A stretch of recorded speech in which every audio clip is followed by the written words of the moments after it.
Hello friends, today we are starting our new chapter, that is what? Definite integration. So in this chapter actually indefinite integration में जो कुछ भी हो चुका है वही यहाँ पे रिपीट होगा, बट एक कॉन्सेप्ट चेंज हो जाएगी. दैट इज व्हाट, यहाँ पे डेफिनेट वैल्यूज आ जाएंगे या बाउंड्रीज आ जाएंगे कि जिसके बीच में हमें इंटीग्रेशन निकालना है. For example f of x का मुझे इंटीग्रेशन निकालना है with respect to x. Okay, f of x का इंटीग्रेशन निकालना है with respect to x and integration के लिमिट्स वेरीज हो रहे हैं from a to b. So इसका मीनिंग क्या होगा वो हम ग्राफिकल मैनर में थोड़ा सा समझ लेंगे. For example F of x का ग्राफ कुछ तो ऐसा होगा एंड ए की वैल्यू यहाँ पे है एंड बी की वैल्यू यहाँ पे है. सो एफ ऑफ ए मतलब ये हो जाएगा और एफ ऑफ बी मतलब ये चीज़ हो जाएगा. यस और no class? So a to b हमें एफ ऑफ एक्स को, this is what f of x का ग्राफिकल रिप्रेजेंटेशन. तो हमें इस फंक्शन को ए से बी तक इंटीग्रेट करना है. इंटीग्रेशन का दूसरा मीनिंग होता है एरिया अंडर द कर्व.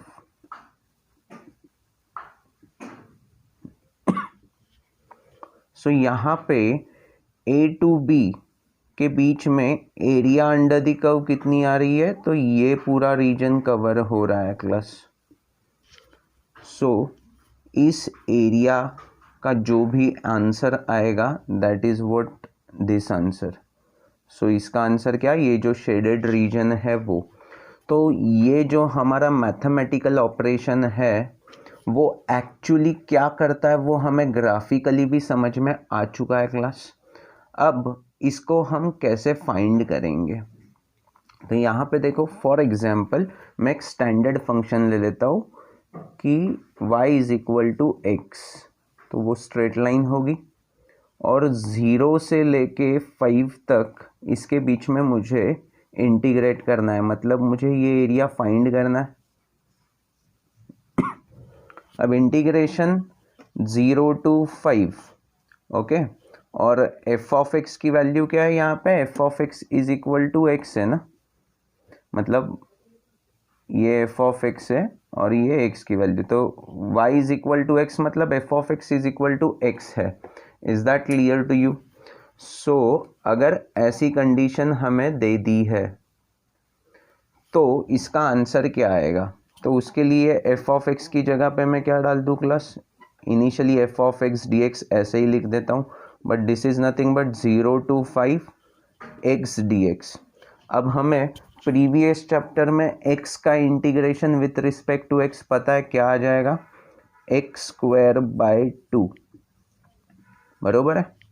वहाँ पे +c लिखते थे, ये डेफिनेट इंटीग्रेशन है. यहाँ पे हमें लिमिट्स गिवन है तो +c नहीं आएगा, बट यहाँ पे लोअर लिमिट क्या है 0 एंड अपर लिमिट क्या है 5. तो अब इसको कैसे हैंडल करना है, कैसे फाइनल आंसर निकालना है, तो जो भी आंसर आया है उसमें पहले अपर लिमिट सब्स्टिट्यूट करो. So what we get 25/2, this is what upper limit का answer, minus lower limit substitute किया तो क्या मिल जाएगा 0. So this is what our final answer 25/2, that is what 12.5.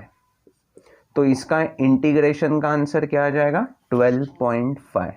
मेरे हर एक बच्चे को ये बेसिक डेफिनेट इंटीग्रेशन की कॉन्सेप्ट समझ में आ गई है. अपर लिमिट एंड लोअर लिमिट, इसको कैसे यूटिलाइज करना है समझ में आ चुका है. इसको कुछ ज़्यादा मतलब ज़्यादा फोकस इसके ऊपर मत करो, ये तो हमारा एरिया डिफाइंड कर रहा है. Okay no, is that clear to you? पक्का समझ में आ चुका है. ओके. अब इसको थोड़ा और प्यार से भी आप देख सकते हो. देखो क्लास, अब उसी कॉन्सेप्ट को हम थोड़ा रिगरसली समझने की कोशिश करते हैं। सेम फंक्शन है y is equal to f of x which is equal to x. So हमें इंटीग्रेशन एफ ऑफ एक्स का, अब इस बार a टू b की वैल्यू क्या है 2 to 5। So f of x की वैल्यू क्या है x है ना, so x into d x 2 to 5। तो x का इंटीग्रेशन हमें पता है क्या है, सो एक्स स्क्वायर बाई 2 ये हमारा इंटीग्रेशन है, and upper limit lower limit हमें पता है 2 to 5 है। सो हमने इसका आंसर कैसे निकाल दिया था कि 5 सब्स्टिट्यूट करो, so what we get 25/2, and 2 substitute करेंगे तो 2 का स्क्वायर 4/2। यस और नो? सो इसका फाइनल आंसर हमें क्या मिल जाएगा 21/2 इज द आंसर। अब ये आंसर कैसे आया तो ये हमने अपर माइनस लोअर क्यों किया उसका पहले कॉन्सेप्ट समझ लो। फॉर एग्जांपल ये मुझे रीजन चाहिए, तो मैं ऐसे बोल दूं कि ये whole triangle minus this triangle is nothing but our required answer. अब ये होल ट्रायंगल मतलब कहाँ से कहाँ वेरी हो रहा है, 0 to 5 वेरी हो रहा है ना। सो इसीलिए मैंने 5 अपर लिमिट का पहले एरिया निकाल दिया, that is what this whole area, और -4/2 किया, that is nothing but this area. So this whole area minus this triangle का area is nothing but our required answer, वही यहाँ पे दिख रहा है। तो ये आपको इंटरप्रेट हो रहा है क्या क्लास, हम ये upper limit and lower limit को कैसे डील कर रहे हैं वो, is that clear to you? तो ये एकदम बेसिक कॉन्सेप्ट हो गई डेफिनेट इंटीग्रेशन की। इसके बाद मैं पहले ना आपको इनडेफिनेट इंटीग्रेशन के जो भी प्रॉब्लम्स है डिक्टो सेम फैशन में, अगर डेफिनेट इंटीग्रेशन में कुछ a to b हमने इंटीग्रेट किया तो कैसे सॉल्व होंगे वो पहले फ्लेवर दे देता हूँ। सो हम सीधा एक्सरसाइज 2 से स्टार्ट करेंगे, बिकॉज एक्सरसाइज नंबर 1 है वो सम ऑफ लिमिट्स के पॉइंट ऑफ व्यू से आपको यही कॉन्सेप्ट समझानी है, तो वो हम बाद में करेंगे, बिकॉज पहले हमें इनडेफिनेट इंटीग्रेशन आ रहा है तो उस नॉलेज को पहले यूटिलाइज कर लेते हैं। तो उससे क्या होगा कि ये चैप्टर हमें बहुत ही सिंपल और स्ट्रेट फॉरवर्ड लगेगा। जो कॉन्सेप्ट इंटीग्रेशन में हमने ऑलरेडी सीख ली है उसी को यहाँ पे यूटिलाइज करना है अलॉन्ग विद दिस कॉन्सेप्ट, तो बहुत सिंपल लगना चालू हो जाएगा। और एट दी एंड फिर से मैं इसी इंटीग्रेशन को लिमिट्स के टर्म्स में, सम ऑफ लिमिट्स के टर्म्स में कैसे हम रिप्रेजेंट करेंगे, कॉन्सेप्चुअल क्या होता है एक्चुअली, वो फिर से एक बार एक्सरसाइज नंबर 1 को डिस्कस करके कंप्लीट कर देंगे। Is that clear to you? तो हम सीधा अब एक्सरसाइज नंबर 2 की तरफ बढ़ेंगे। क्लास 4.2 एक्सरसाइज में फर्स्ट क्वेश्चन जो है, तो देखो क्लास डेफिनेट इंटीग्रेशन दिख रहा है 1 to 9 वेरी हो रहा है, एंड ये तो नॉर्मल सम है। इस रूट x को मैं x⁻1/2 ऐसे लिख सकता हूँ क्लास, एंड सेपरेट कर दूँ न्यूमरेटर वाली टर्म, तो मुझे कैसे दिखेगा ये 1 to 9 x upon root x is root x, मतलब ये x⁻1/2 बचेगा, and 1 upon x⁻1/2 is x⁻−1/2। Yes और नो? सेपरेट इंटीग्रेशन ले लूँ, सो x⁻1/2 रूट एक्स का इंटीग्रेशन क्या आ जाएगा, x⁻n का फॉर्मूला क्या होता है x⁻n+1 अपॉन n+1, तो x⁻1/2 का क्या हो जाएगा x⁻3/2 अपॉन 3/2, बरोबर है 1 to 9, प्लस x⁻−1/2 का क्या हो जाएगा x⁻1/2 upon 1/2 1 to 9। Upper limit minus lower limit कर दो, upper limit minus lower limit कर दो, you get your answer. Is that clear to you? पक्का समझ में आ चुका है कैसे होगा? देखो हमें कुछ अलग नॉलेज की ज़रूरत नहीं है क्लास, हमने जो इनडेफिनेट में देखा वही करना है। सिर्फ ये लिमिट्स आने की वजह से लास्ट में आंसर निकालते समय सिर्फ वो अपर माइनस लोअर ये वाली कॉन्सेप्ट हमें ऑलरेडी हमने देख ली है, क्लियर हो चुकी है, तो सिर्फ वो अप्लाई करनी है। यहाँ पे देखो ये तो क्वाड्रेटिक इक्वेशन है, मतलब इसके रूट्स आ जाएंगे। तो रूट्स क्या आ रहे हैं देखते हैं। 1 अपॉन ये x+3 इंटू x+2 ऐसा मैं लिख सकता हूँ क्लास, यस और नो। सो इसको मैं a upon x+3 plus b upon x+2 ऐसे लिख दूंगा, और ये इंटीग्रेट होगा 2 to 3 dx, यस और नो। a की वैल्यू कैसे निकालनी है पता है, b की वैल्यू कैसे निकालनी है पता है, तो मुझे फाइनल आंसर क्या मिल जाएगा, a times log of mod of x+3 बरोबर है। तो उसके ऊपर अप्लाई क्या होगा 2 to 3 plus b times log of mod of, ये क्या आ जाएगा x+2, और ये भी 2 to 3 अप्लाई हो जाएगा, यस और नो क्लास। तो फिर से वही upper limit minus lower limit कर दो and you get your answer. Is that absolutely clear to you? मुझे क्या बताना है कि हमें इनडेफिनेट का ही नॉलेज चाहिए, वही फॉर्मूले चाहिए, बस लास्ट में सिर्फ upper limit and lower limit वाला कॉन्सेप्ट है, उसे अप्लाई करना है and you get your answer, that's it. अब नेक्स्ट सम देखो, थर्ड सम कुछ नहीं है, कॉट स्क्वायर एक्स का डायरेक्टली इंटीग्रेशन हमें पता नहीं है, but we know some identity जिसमें कॉट स्क्वायर एक्स अप्लाई होगा।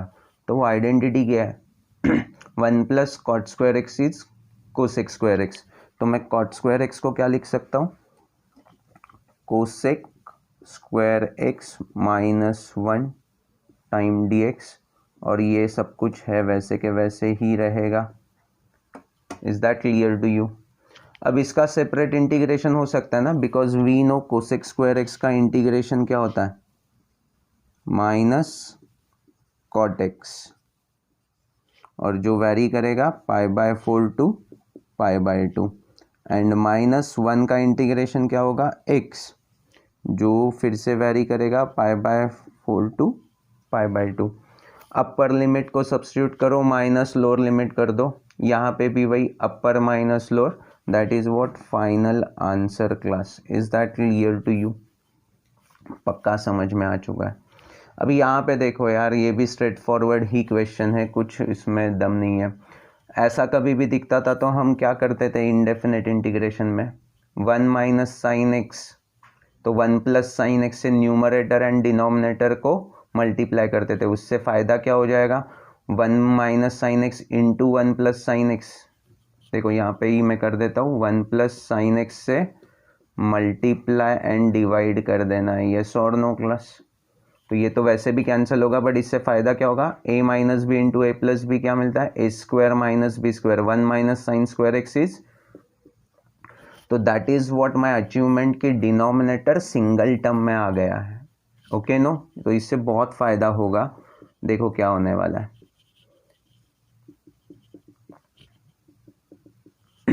अब सेपरेट कर देंगे तो 1 अपॉन कॉस स्क्वायर एक्स क्या होता है, सेक स्क्वायर एक्स, बरोबर है। तो इसका सेपरेट इंटीग्रेशन हो जाएगा, sine upon cos tan x होता है, और एक कॉस बच गया तो 1 अपॉन कॉस इज सेक एक्स, तो इसका भी सेपरेट इंटीग्रेशन हो जाएगा। Are you getting me class? दोनों के हमें फॉर्मूला पता है, सेक स्क्वायर एक्स का पता है, टैन एक्स आ जाएगा डायरेक्टली,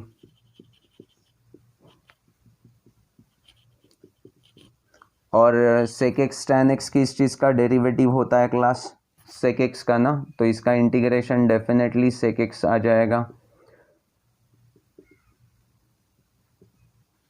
बस लास्ट में क्या, अपर लिमिट माइनस लोअर लिमिट, यहाँ पे tan π/4 की वैल्यू 1 आ जाएगी, माइनस tan माइनस π/4 इज -1, तो ये माइनस ऑफ -1 प्लस 2 हो जाएगा। Are you getting me? Similar fashion में sec π/4 minus sec of minus π/4 value put कर दो, सो आपको मिल जाएगा √2 माइनस √2, वो तो कैंसल हो जाएगा, तो answer is 2। So final answer क्या आ जाएगा, 2 आ जाएगा।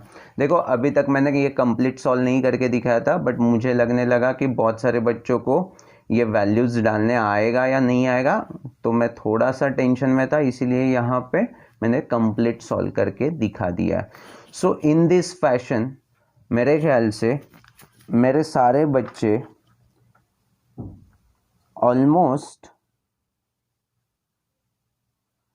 13th या 14th क्वेश्चन तक भी क्वेश्चन को ट्राई कर सकते हैं।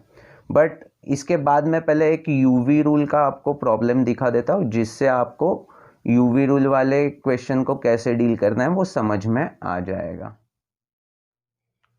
अभी क्लास ये यूवी रूल का फॉर्मूला कैसे होता था, देखो class, u into integration of v minus integration of product of derivative of u and integration of v। ऐसे हमने इनडेफिनेट इंटीग्रेशन में रट्टा मार दिया था।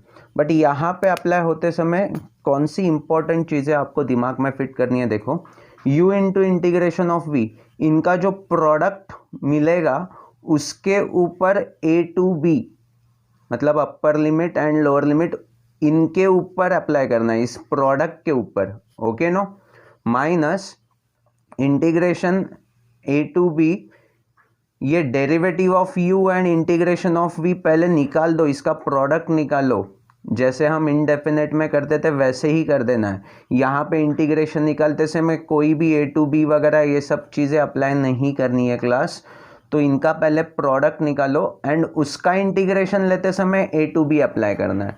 तो ये बेसिक दो चीज़ें मैंने बता दी कि यहाँ पे u into integration of v जो भी प्रोडक्ट आएगा उसके ऊपर a टू b अप्लाई करना है, मतलब upper limit minus lower limit वाला प्रोसेस करना है। और यहाँ पे भी इंटीग्रेशन के लिए पहले इनका प्रोडक्ट निकालो, derivative of u and integration of v का प्रोडक्ट निकालो एंड उसका इंटीग्रेशन निकालते समय a टू b अप्लाई करना है। Is that clear to you?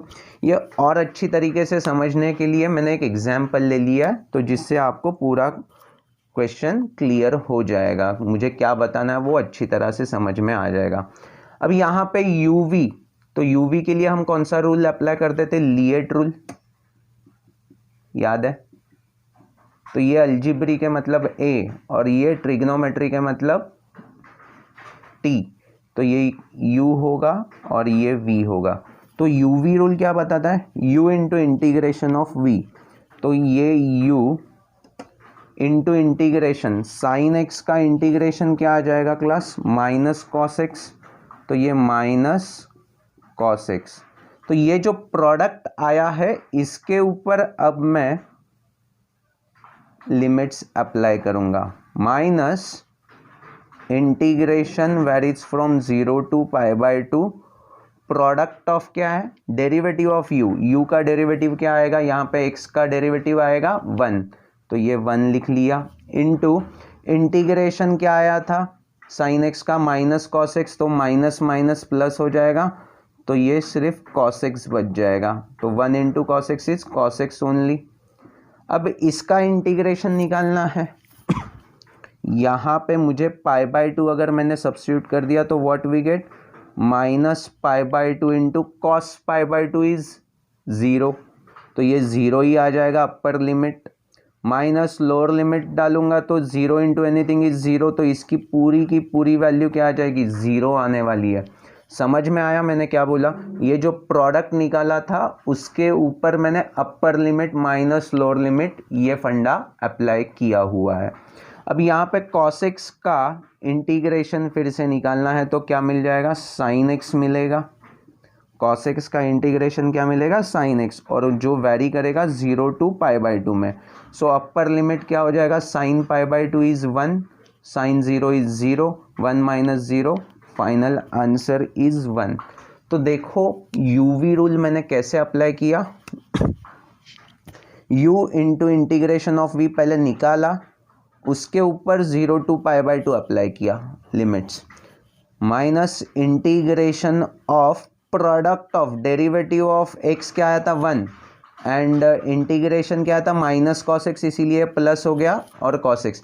तो वो इंटीग्रेशन निकालते समय में 0 टू पाई बाय 2 नहीं निकाला, सिर्फ cos x लिखा, बाद में उसका जो इंटीग्रेशन निकालना था कंबाइंड प्रोडक्ट का वहाँ पे मैंने 0 टू पाई बाय 2 अप्लाई किया।